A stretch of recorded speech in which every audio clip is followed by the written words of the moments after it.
বাংলাদেশের বর্তমান পরিস্থিতি দেখে মনে হচ্ছে আমরা ফিলিস্তিনে বসবাস করছি।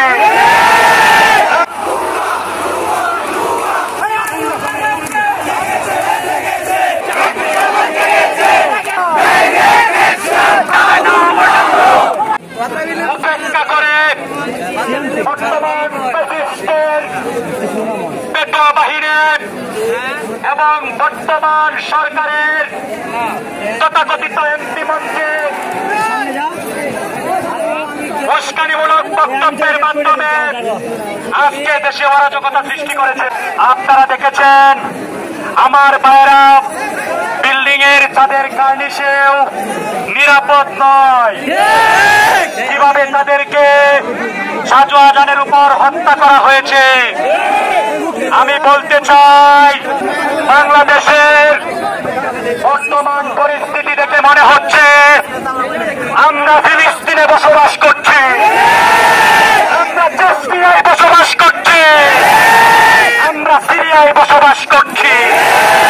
1971 সালে 30 লক্ষ শহীদের বিনিময়ে 2 লক্ষ মা বোনের ইজ্জতের বিনিময়ে আমরা এই স্বাধীনতা চাই না।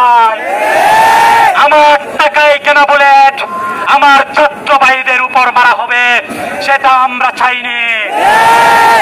আমি স্পষ্টভাবে বলে দিতে চাই, ছাত্র সমাজ তথাকথিত ক্রিকেট টিমের মতো আশা জাগিয়ে হতাশ করে, কিন্তু ছাত্র সমাজ হতাশ করবে না। আমাদের বিজয় না হওয়া পর্যন্ত আমরা রাজপথ ছেড়ে যাব না।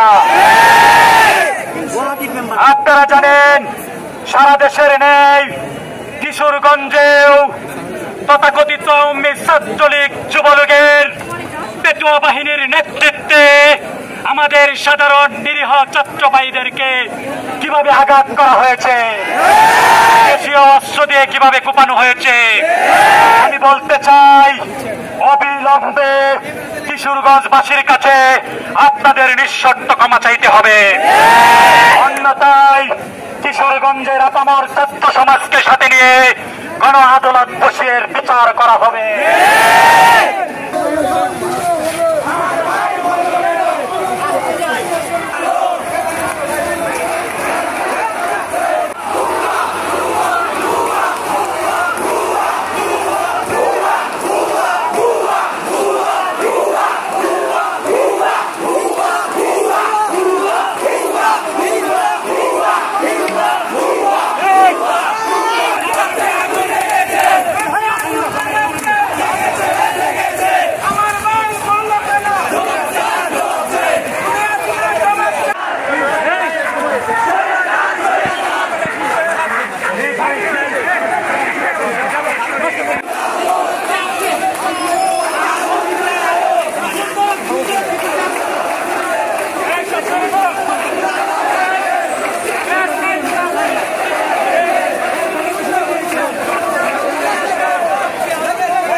আছি তুফাইল ভাই। আমাদের আন্দোলনে একত্রতা পোষণ করেছেন।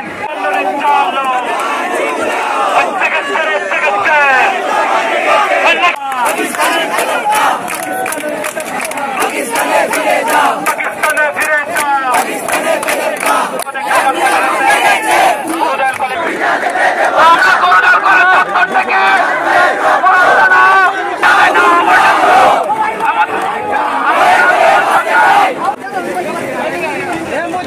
সাইডে না